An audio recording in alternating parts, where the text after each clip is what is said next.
चलिए शुरू करते हैं। पहले मैं रूटीन डिस्क्लेमर बता दूं एज़ यूजुअल कि प्लेलिस्ट का पहला वीडियो देखना बहुत ज़रूरी है। उससे ही समझ में आएगा कि ये क्या पढ़ाया जा रहा है, किसको पढ़ाया जा रहा है, इसके पहले का टॉपिक क्या है, इसके बाद का टॉपिक क्या है, सीक्वेंस, कनेक्टिविटी, फ्लो, अंडरस्टैंडिंग, ये सारी चीज़ें वहीं से क्लियर होंगी। उम्मीद करते हैं आपने ऐसा ही किया होगा। अभी फ़िलहाल टॉपिक पे आते हैं। टॉपिक का नाम है रिलेशन बिटवीन फिजिकल क्वांटिटीज़। 2002 जब से स्टार्ट हुआ है से लेके 2025 तक जेई मेंस के सारे क्वेश्चन इस सेशन में इंक्लूडेड हैं। करते हैं स्टार्ट। ये रहा पहला क्वेश्चन आपकी स्क्रीन पे। आप नंबर पे ना जाएं, आप इसको पहला क्वेश्चन माने और करें। आपको करना कैसे है, आपको जो भी आता है पहले से उसके बेसिस पर आप एक बार देखें कि आपका क्या आंसर आता है। फिर मैं इसका आंसर आपको बता रहा हूँ, आप उससे मैच कराइएगा। तो एक प्रकार का ये माइनर टेस्ट हो जाएगा। आंसर मैं दिखाऊं तो इसका आंसर आएगा 43A, यानी कि दैट वन। आप देख ही पा रहे होंगे कि ये क्वेश्चन इम्पॉर्टेंट भी बहुत ज़्यादा है, कितने बार आया हुआ है। तो इस प्रकार के जितने भी क्वेश्चन हैं सबको करने के दो तरीके हो सकते हैं। पहला तरीका जो एवरी टाइम वर्क करेगा, दूसरा तरीका जो एग्ज़ाम में आए हुए क्वेश्चन के लिए तो एवरी टाइम वर्क करेगा, लेकिन अगर किसी ने बदनीयती से या नेगेटिव इंटेंशन के साथ क्वेश्चन बनाया है तो फिर हो सकता है जो मैं दूसरा तरीका बताऊंगा वो काम ना करे। मैं दोनों ही तरीके डिस्कस कर लेता हूं आपके साथ। पहले मैं क्वेश्चन एक्सप्लेन कर दूं। यहाँ कह रहे हैं कि मास लेंथ टाइम ये यूजुअली फंडामेंटल क्वांटिटी होती हैं। एसआई सिस्टम में ऐसा ही होता है, हम लोग अभी तक ऐसा ही करते आए हैं। बट कह रहे हैं कि एक हाइपोथेटिकल सिस्टम इमेजिन करो जहाँ पे ऐसा नहीं है। कैसा है फिर? फोर्स और लेंथ और टाइम दे आर फंडामेंटल। इन क्वांटिटीज़ को फंडामेंटल मानते हुए आप डायमेंशन निकालिए किसकी? डेंसिटी की। डेंसिटी की डायमेंशन आपको याद होगी कि m/L³ होता है, लेकिन ये यहाँ पे नहीं चलेगा क्योंकि यहाँ पर L ये तो फंडामेंटल है लेकिन M ये फंडामेंटल नहीं है। Force and time they are fundamental.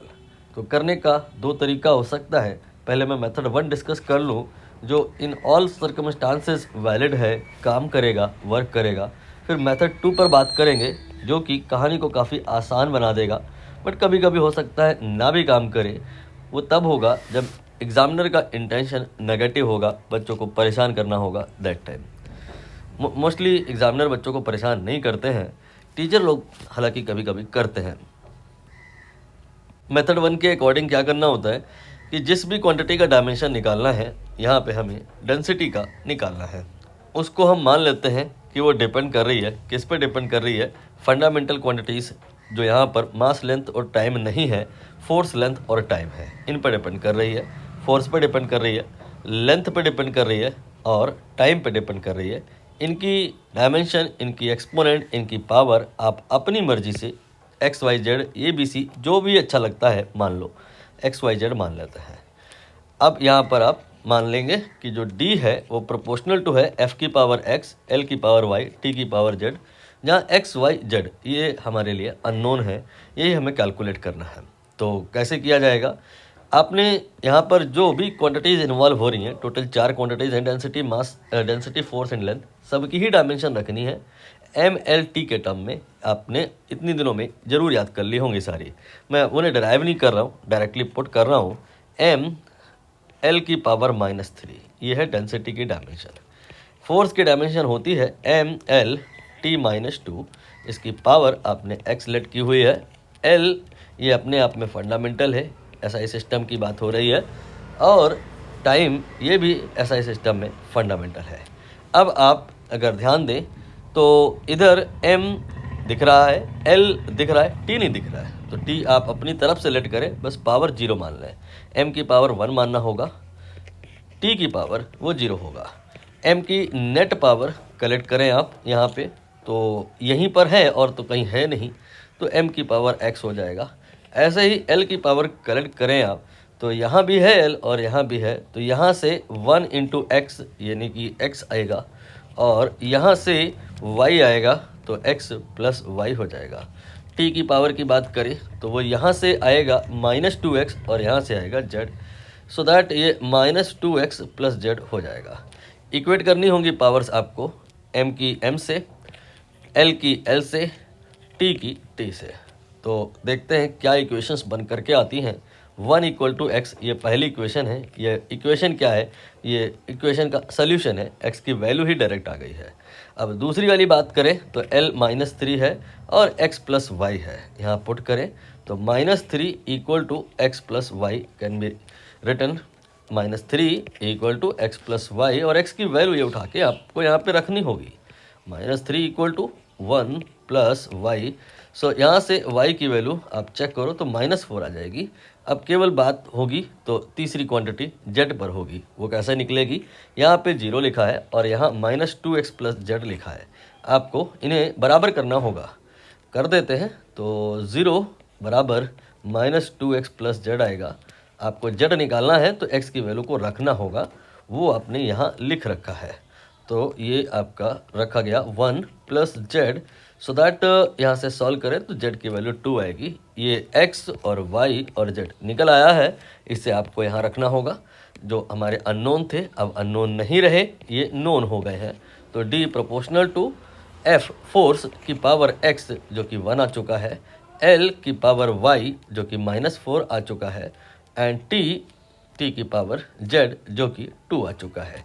एक बार आंसर को चेक करें आप तो हमारा है f की पावर 1, ये ए ऑप्शन में अगर देखें तो 1 यहाँ है, l की पावर -4 यहाँ है, t की पावर 2 यहाँ है, इसलिए यही यहाँ पर सही होगा।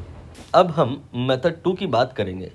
मेथड 2 के बारे में आपको बता चुके हैं थोड़ा थोड़ा। कभी कभी कुछ बच्चों के लिए ये आसान पड़ता है, कुछ बच्चों के लिए मुश्किल पड़ता है। आपको जैसा भी अनुभव में आए आप अप्लाई कर सकते हैं, आइदर मेथड 1 और मेथड 2। हम बात करते हैं मास लेंथ टाइम की, तो ये फंडामेंटल होता है SI यूनिट में, बट यहाँ ऐसा नहीं है।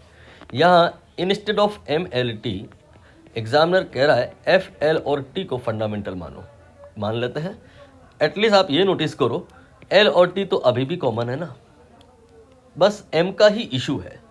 मतलब अगर हम इस न्यू सिस्टम में M जिसको फंडामेंटल नहीं मान रहे हैं, डेराइव्ड मान रहे हैं, उसको ही इन न्यूली लेट किए गए फंडामेंटल क्वांटिटीज़ के टर्म में एक्सप्रेस कर लें तो आगे की सारी कहानी आसान हो जाएगी। तो हमारा टारगेट फिलहाल पता है क्या है, हमें M निकालना है। किसके टर्म में निकालना है? जो अब आपने फंडामेंटल मान रखी हैं MLT, इनके टर्म्स में निकालना है। तो कुछ ऐसी इक्वेशंस दिमाग में दौड़ाओ जहाँ से आप M को निकाल पाओ। तो M यहाँ पर निकालना है, FLT ये फंडामेंटल है, इनके टर्म्स में आपको निकालना है। तो M का L से M का T से रिलेशन सोचो, नहीं याद आ रहा होगा। M का F से सोचो, याद आ रहा होगा। F इक्वल टू होता है एक रिलेशन MA। यहाँ पर आपने नोटिस किया M और F रिलेट हो गए, लेकिन A ये फंडामेंटल नहीं है। तो फिर आप क्या करेंगे, इसे आप फंडामेंटल के टर्म में ब्रेक करेंगे, यानी कि FLT के टर्म में ब्रेक करेंगे। तो A आपको याद है कि ये L/T² होता है। यहाँ पर M जो आ गया, ये आ गया FT²/L। ध्यान दो, ये भी अपने आप में क्वेश्चन है, शायद पूछा नहीं गया है, शायद पूछा गया है, अभी देख कर समझ में आएगा। नीचे मैं सारे क्वेश्चन चेक करूँगा। क्वेश्चन ऐसे भी आ सकता है या आया होगा या आएगा कि अगर FL और T को हम फंडामेंटल मान लें तो what will be the dimension of M? Answer FT²/L, या यू कैन से FT2L-1 या FL-1T2, whatever you can say आप लिख सकते हैं। तो ये एक क्वेश्चन अपने आप में है, कंप्लीट क्वेश्चन है। और अब जितने भी क्वेश्चन होंगे सारे के सारे आप, क्योंकि M, L और T सब निकाल चुके हो, M FTL के टर्म में निकाल चुके हो, FLT के टर्म में निकाल चुके हो, और L और T ये अभी भी फंडामेंटल है, पहले भी थे। तो इनडायरेक्टली MLT अब हमें सारे ही पता हैं, और हर एक क्वांटिटी की डायमेंशन हमने पास्ट में MLT के टर्म में निकाल रखी है। तो कोई भी ये पूछ लें, चाहे डेंसिटी पूछ लें और चाहे मोमेंटम पूछ लें और चाहे विस्कोसिटी पूछ लें, सारे ही आप निकाल सकते हो। अब इस स्थिति में आ गए हो। क्वेश्चन में इन्होंने फिलहाल डेंसिटी पूछा है, तो डेंसिटी को हम लिखते हैं M/L3। Fundamental quantities SI unit में जो MLT होती हैं, उस सिस्टम में हम डेंसिटी को M/L3 रखते हैं। L अभी भी फंडामेंटल है, इसको नहीं छेड़िए, m ये फंडामेंटल नहीं है, और ये fundamental F T newly let किए गए फंडामेंटल क्वांटिटीज़ के टर्म में एक्सप्रेस्ड है, तो आप m की जगह एफ टी अपॉन एल रखेंगे। रख के देखते हैं, एफ टी अपॉन एल रखा मैंने, तो आप नोटिस करो l की पावर तो भाई साहब अब 4 हो जाएगी, F T square upon L की पावर 4। आप आंसर मिला लें, अभी भी वही आंसर है, ये आपका एफ टी स्क्वायर लिखा है, एफ टी स्क्वायर लिखा हुआ है, ये डिवाइड बाई एल की पावर 4 लिखा हुआ है। क्वेश्चन फिनिश हुआ। अगला क्वेश्चन आपकी स्क्रीन पे है, क्वेश्चन के नंबर पर मत जाइए, पॉज करिए, अटेम्प्ट करिए, आंसर को मैच कराइए। मैं इसका आंसर आपको बतलाता हूँ, देख लीजिए। इसका आंसर आ रहा है, आ गया 13 का बी, ये वाला आंसर आएगा। मैं अब मेथड 2 की तरफ अप्रोच कर रहा हूँ, क्योंकि मैं मान रहा हूँ मेथड 1 तो सारे ही लोग कर लेंगे। मेथड 2 में इसलिए और अप्रोच करना चाह रहा हूँ कि मैं बता रहा हूँ कि अगर एग्जामिनर आपका वेलफेयर चाह रहा है या आपको कुछ टेस्टिंग के साथ साथ सिखाना भी चाह रहा है, तो ज़रूर ऐसा कुछ करेगा कि आपको मेथड 1 नहीं लगाना पड़ेगा, मेथड 2 से ही काम बनेगा। यहाँ पर मेथड 2 से काम बनेगा। आप अगर क्वेश्चन के पैटर्न देखें तो आगे भी ऐसा ही है, एफ वी टी और एफ वी टी ये फंडामेंटल है, 2 क्वेश्चन एक मिजाज पे है। फिर ये एफ वी ए है, इसको भी करेंगे। फिर ये ए टी पी है। एनीवे चलिए शुरू करते हैं। जहाँ स्टक करेंगे, जहाँ फंसेंगे, तो क्या करेंगे, हम मेथड 1 पर आ जाएंगे। तो हमारे पास मेथड 2 अभी ट्राई करने के वास्ते है। क्या है यहाँ पे, फोर्स, वेलोसिटी और टाइम, ये फंडामेंटल है, और डेंसिटी का डायमेंशन निकालना है। तो डेंसिटी तो भाई m अपॉन एल क्यूब होता है, ये तो बच्चा भी जानता है। और यहाँ पर अभी हम अगर देखें तो जो न्यू सिस्टम ये कह रहे हैं, मान लो उस सिस्टम में ना तो m और ना l, ना तो m ना तो l फंडामेंटल है। फंडामेंटल है एफ वी और टी। तो इस सिस्टम में हमें बात करनी है, तो इस सिस्टम में m भी निकालना है, मतलब m को हमें एफ वी और टी के टर्म में एक्सप्रेस करना है, l को हमें f और v और t के टर्म में एक्सप्रेस करना है। ये बात समझ में आ गई। अब इस बात को भूल जाइए, आप जो कर सकते हैं पहले वो करिए। एफ वी और टी इनको आप फंडामेंटल अगर मान करके चल रहे हैं, तो out of M L T think क्या चीज़ आप इमीडिएटली इनके टर्म में एक्सप्रेस कर सकते हैं। किनके टर्म में, out of M L T कौन कौन सी ऐसी चीज़ें हैं जो एफ वी टी के टर्म में एक्सप्रेस हो सकती हैं। तो सबसे पहले एल एक्सप्रेस होगा, सबसे पहले। क्यों, क्योंकि ये आपका स्ट्रेट फॉरवर्ड फॉर्मूला है, डिस्टेंस बराबर स्पीड इंटू टाइम, एल बराबर वी इंटू टी। तो एल एम एल टी में एल वी और टी के टर्म में एक्सप्रेस हो गया है। टी अभी भी फंडामेंटल है, पहले भी था, इसलिए इसकी चिंता नहीं करनी है, एम की चिंता करनी है। एम को हमें एक्सप्रेस करना है किसके टर्म में, एफ के टर्म में, वी के टर्म में, टी के टर्म में। तो एम बराबर हमने अभी ऊपर सिखलाया, एफ अपॉन ए आप लगाओगे। एफ इसको न छेड़िए, ये फंडामेंटल है, A L upon T square है, ठीक है।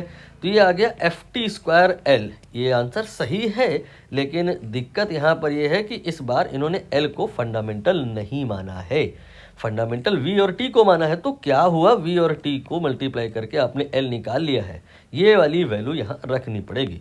तो ये हो गया F T square divide by we T. Solve किया जाए तो देखें क्या आता है, एफ टी अपॉन वी आता है, ये एम आ गया। ध्यान दीजिए, ये सब जो हम कर रहे हैं ये अपने आप में कंप्लीट क्वेश्चन है। कैसे आ सकता है, कहेगा instead of M L T let F V T are fundamental, in that system what will be the dimension of m? answer is here, f t upon v या f1 t1 v minus 1। समझ गए, ये भी अपने आप में complete question है। आगे पीछे कहीं ना कहीं आपको मिलेगा, आ चुका होगा, नहीं आएगा। एनीवे अब आप यहाँ पर अपने इस क्वेश्चन को फोकस करें। क्यों कर सकते हैं इस क्वेश्चन को फोकस, क्योंकि आपने इस न्यू इमेजिन किए गए सिस्टम में एम एल टी सारा ही निकाल लिया है। m आपने एफ वी टी के टर्म में एक्सप्रेस कर लिया है, l आपने एफ वी टी के टर्म में एक्सप्रेस कर लिया है। आप बोलोगे इसमें f तो है ही नहीं, तो क्या हुआ, f की पावर 0 मान सकते हैं आप, l का डायमेंशन लिख सकते हैं, f0 v1 t1। ये अपने आप में क्वेश्चन है, ये भी आ सकता है कि एफ वी टी लेट कर लो instead of M L T. In that system what will be the dimensional formula of l? Answer will be f0 v1 t1। ये क्वेश्चन है अपने आप में कंप्लीट। आप ये ना सोचें बहुत छोटा है तो आएगा नहीं, ये सब आ सकता है। क्यों, क्योंकि लोग मेथड 1 से करने निकल पड़ेंगे, लंबा होगा और जिसका कॉन्सेप्ट अच्छा होगा एक लाइन में आंसर होगा। अब यहाँ पर हम बात करने वाले हैं अपने इसी क्वेश्चन की जहाँ पे density mass by L cube है। हमें एम को एफ वी टी के टर्म में एक्सप्रेस करना होगा, एल को एफ वी टी के टर्म में एक्सप्रेस करना होगा। कर लेते हैं। ये है आपका वी टी, एल बराबर वी टी यहाँ रखा जाएगा, रखते हैं we T and power 3। Now इसके बाद m की बात करेंगे। m ये है एफ टी अपॉन वी, ये हो गया F T upon V. Let me solve F T upon V and v की पावर 3 t की पावर 3। थोड़ा और सिंप्लीफाई करने की कोशिश करें तो ये आएगा एफ टी कैंसिल हो जाएगा, एक यहाँ से v की पावर 4 हो जाएगा, t की पावर 2 हो जाएगा, यानी कि F V four F divide by V four T two. ऐसा आंसर आ रहा है हमारा और इनका आंसर है ये वाला। आप अगर सम चेक करें दोनों एक ही बात है, एफ टी स्क्वायर लिखा है, एफ यहाँ पे ऐसा नहीं है, कुछ थोड़ा चेक करने की नीड होगी। एक बार मैं फिर से चेक करूँ। हाँ, मैंने चेक कर लिया, रेफरेंस में मैंने यहाँ जो लिख रखा है उससे समझ आ रहा है कि एक टाइपिंग एरर है जो आपको पहले ही मुझे करा देनी चाहिए थी। यहाँ ये जो t की पावर 2 लिखा है ये गलत है, t की पावर -2 होगा। मेथड 1 से यहाँ पे निकला रखा है और आपने देखा है c-2 आया है और हमने देखा है अगेन ये c-2 ही आया है। तो यहाँ पर करेक्शन है, ये fv-4 t-2 लिखा है। इन दैट सिचुएशन ये आपका डेंसिटी का dimension either you can say fv-4 t-2 or you can say f upon v4 t2, that will be final answer। एक काम और कर लेते हैं, मैं इस क्वेश्चन में स्टार बना लेता हूँ, अपनी ओरिजिनल कॉपी में बाद में इसे करेक्ट कर दूंगा। चलिए अगला क्वेश्चन इसको ट्राई करें। हाँ, इसको ही करें तो ज़्यादा सही रहेगा। अच्छा, मैंने अभी बोला था वही हुआ है। मैंने कहा था एफ वी टी को अगर आप फंडामेंटल मान रहे हैं तो इस सिस्टम में आपसे केवल डेंसिटी नहीं पूछा जा सकता है कि बताओ क्या होगा एफ वी टी के टर्म में, मास भी पूछा जा सकता है, लेंथ भी पूछा जा सकता है, कोफिशिएंट ऑफ विस्कोसिटी भी पूछा जा सकता है, प्लैंक कांस्टेंट भी पूछा जा सकता है, ग्रेविटेशनल कांस्टेंट भी पूछा जा सकता है। आपको अनगिनत क्वेश्चन है, सारे थोड़े ना करने, कंसेप्ट समझना है। कंसेप्ट ये कहता है कि जो भी आपने न्यू सिस्टम माना है इस न्यू सिस्टम में एम एल और टी को एक्सप्रेस कर लीजिए। जो ये कर लिया तो फिर आप कुछ भी पूछता रहे एग्जामिनर हो जाएगा। जैसे कि यहाँ पे हमने क्या किया था, अभी जो ऊपर वाला क्वेश्चन किया था उसमें हम एफ वी टी को फंडामेंटल माने थे, तो उस सिस्टम में हमने एल को एक्सप्रेस कर लिया, F0V1T1 आया, ठीक है, ये आया। हमने एम को एक्सप्रेस कर लिया, FT/V आया, और हमने कहा ये अपने आप में कंप्लीट क्वेश्चन है। ये क्वेश्चन आपके सामने है, आप देख लें इसका आंसर क्या आएगा। ये F1T1 एंड V-1, ये आपका शायद बी ऑप्शन परफेक्ट मैच कर रहा है, FT-V-1। Let me check out B option सही है या गलत। बी ऑप्शन सही है, मेथड 1 से किया है। यहाँ पे इन लोगों ने, आप भी चाहे तो वैसे कर सकते हैं, मना नहीं है। अब हम यहाँ पर किसी दूसरे क्वेश्चन की तरफ रुख करेंगे। इसके पहले हम इस क्वेश्चन पर ज़्यादा फोकस करें तो बेहतर होगा। यहाँ पर कुछ मिलता जुलता है कि टाइम और वेलोसिटी और एंगुलर मोमेंटम, ये तीन चीज़ें हैं, इनको फंडामेंटल माना गया है और इस सिस्टम में मास की बात करी गई है।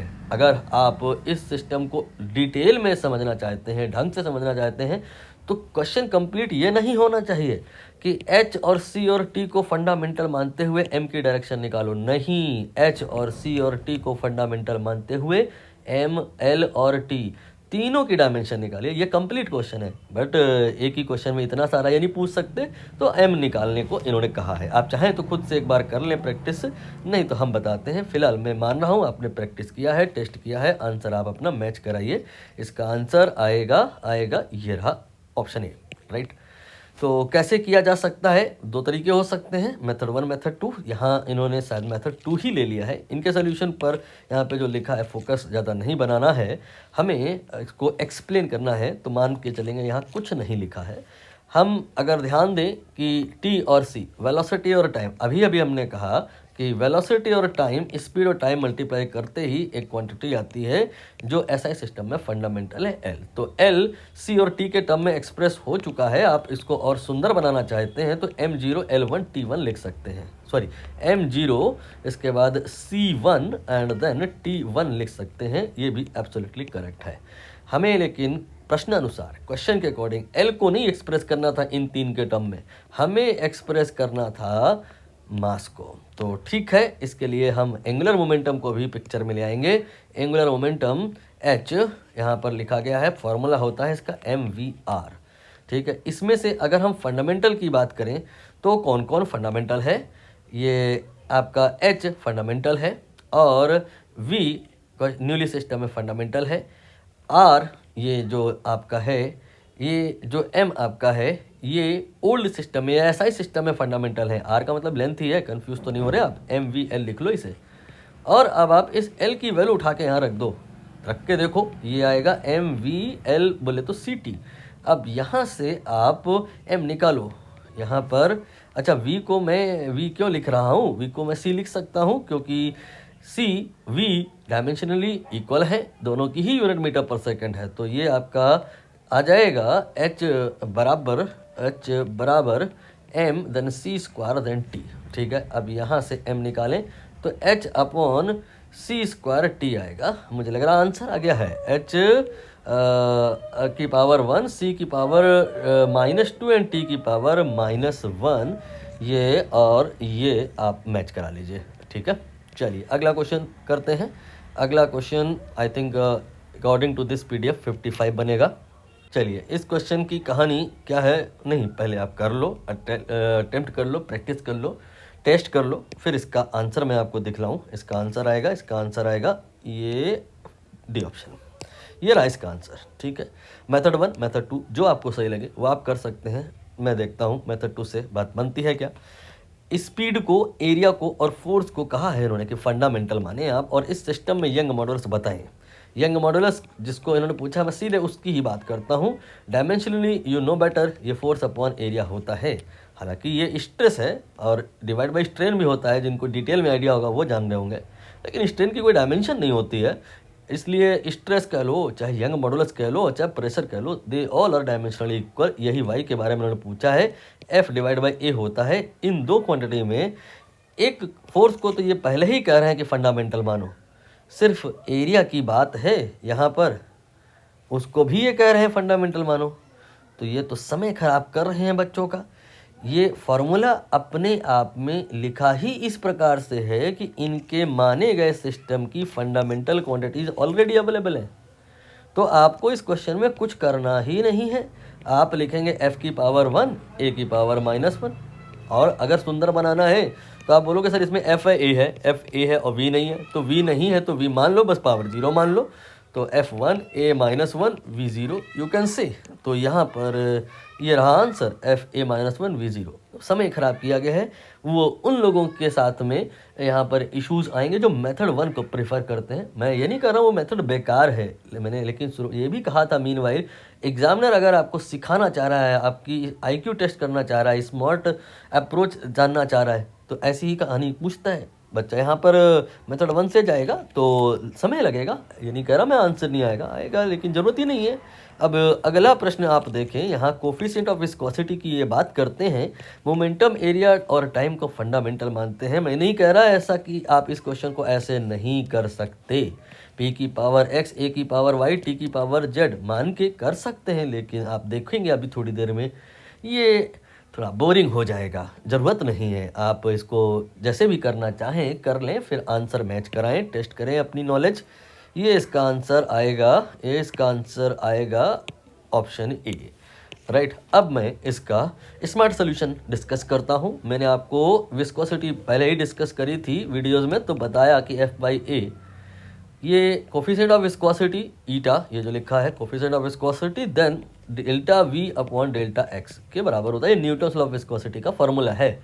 अब यहाँ पर आप F अपॉन A लिखेंगे और इसके बाद में इसको 1 अपॉन T लिखेंगे। आप सोच रहे होंगे ये क्या हो गया, कोई दिक्कत वाली बात नहीं है, ये मैं हालांकि ऑलरेडी आपको रटा चुका हूँ। ये फ्रीक्वेंसी से मैच करता है, ये एंगुलर फ्रीक्वेंसी से मैच करता है, ये वेलोसिटी ग्रेडियंट है, ये 1 अपॉन T के बराबर होता है। जो नहीं याद है तो आप V की जगह या डेल्टा V, एक ही बात है, की जगह L अपॉन T रखें और यहाँ पे L रखें, कैंसिल होगा, 1 अपॉन T आएगा और F के साथ मल्टीप्लाई करें T को, तो F into T upon A it will come out to be eta. मतलब अगर क्वेश्चन समझ रहे हो ऐसा होता कि in a system F T and A are fundamental, तो फिर ये डायमेंशन बताइए कोफिशिएंट ऑफ विस्कोसिटी की, तो आता कि एफ की पावर 1, टी की पावर 1, ए की पावर -1। ये भी अपने आप में क्वेश्चन है, कंप्लीट क्वेश्चन है, ना जाने कब आ जाए, या हो सकता है आया हो। यहाँ पे कोफिशिएंट ऑफ विस्कोसिटी लिखा है, तो यहाँ पर लेकिन क्वेश्चन हल्का सा आप चेक करें, ये नहीं है कि force, time and area are the fundamental, momentum, time and area are the fundamental. तो इसी कहानी को सोचो कुछ ऐसा कि मोमेंटम आ जाए। मोमेंटम क्या होता है? फोर्स इनटू टाइम, ये मोमेंटम ही होता है। न्यूटन का लॉ आपको याद होगा, जिसमें बताया जाता है कि F बराबर P/T होता है। तुम बोलोगे नहीं delta P upon delta T होता है, हम बोलेंगे डेल्टा की डायमेंशन में कोई वैल्यू नहीं होती है, आप P/T लिख सकते हो। तो F इंटू टी ये P के बराबर होता है, इसकी जगह आप P लिख सकते हो। तो ईटा ये आपका P अपॉन A होता है। एक बात यहाँ मैं बता दूँ, बहुत ज़रूरी है, ईटा P इंटू टी भी होता है। ये आपको परेशान करने वाला बात हो गया है, क्योंकि मैंने प्रीवियस वीडियो में ईटा को P इंटू टी बताया है और अब मैं P/A बता रहा हूँ। परेशान हो रहे होंगे आप, कौन सा सही है कौन सा गलत है, दोनों सही है। सिंबल पे मत जाइए, उनके नाम पर फोकस करें आप। ये लिखा है प्रेशर इंटू टाइम और ये लिखा है मोमेंटम अपॉन एरिया।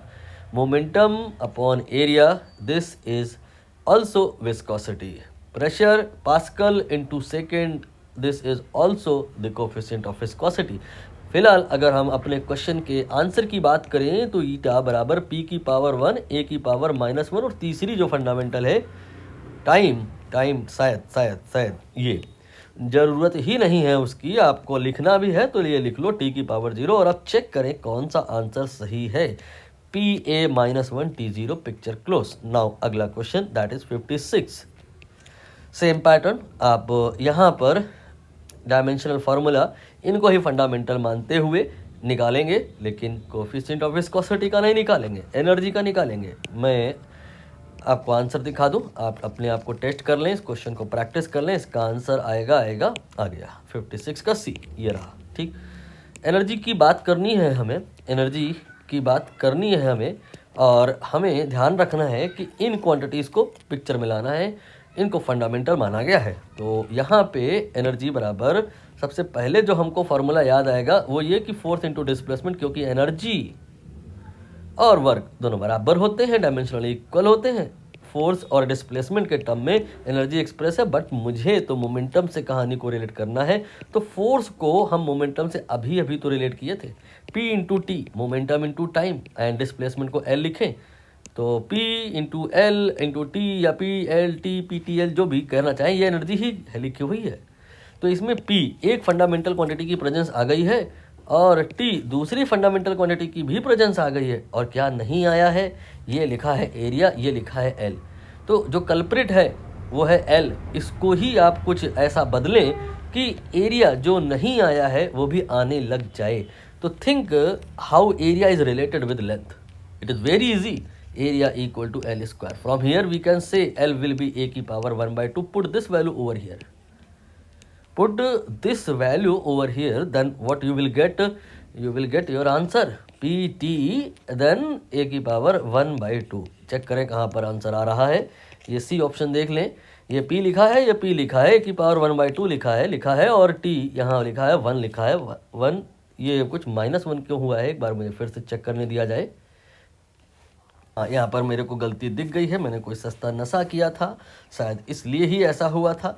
मैंने फोर्स को प्रेशर इनटू टाइम लिखा था, जो कि एक पाप है, संभव नहीं है, प्रेशर अपॉन टाइम होता है।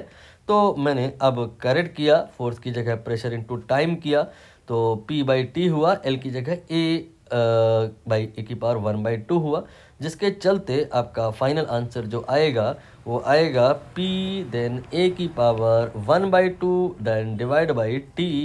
आप कैपिटल T भी लिख सकते हैं, और आप यहाँ पर कहाँ पर यहाँ पर T अब ना लिख के T की पावर -1 लिखेंगे, जो कि ज़्यादा सही होगा। ज़्यादा सही क्या मतलब, यही सही होगा, पहले जो लिखा था गलत था। ये आपका ए ऑप्शन नहीं सी ऑप्शन से मैच कर गया, PA/2 T -1। अब मुझे ये चेक करने दिया जाए कि कोई क्वेश्चन है तो नहीं जो रह गया है वो और इसी मिजाज का हो, संभव नहीं है, सारे क्वेश्चन हो गए हैं। अब बारी रूटीन डिस्क्लेमर की। ये क्या पढ़ाया जा रहा है, किसको पढ़ाया जा रहा है, इसके पहले का टॉपिक क्या था, इसके बाद का टॉपिक क्या होगा, बाद में किस टाइप के क्वेश्चन होंगे, आप देख पा रहे हैं किस टाइप के क्वेश्चन होंगे। ये सारी जानकारी, सीक्वेंस, अंडरस्टैंडिंग, कनेक्टिविटी, फ्लो, सब कुछ आपको तभी समझ में आएगा जब आप प्लेलिस्ट का पहला वीडियो देखेंगे और वहाँ से स्टार्ट करेंगे। अगर नहीं मिलता है आपको तो डिस्क्रिप्शन में ढूंढिएगा, आपको मिल जाएगा। मैं कोशिश करूँगा, कमेंट, डिस्क्रिप्शन सब जगह डाल दूँगा। फिर भी नहीं मिलता है तो आपके पास में नंबर है जिस पे आप अपना कोई डाउट अगर है तो वो भी पूछ सकते हैं। तो उम्मीद करते हैं डिस्क्लेमर जो मैं बार बार बोल रहा हूँ उसका विशेष ध्यान रखेंगे।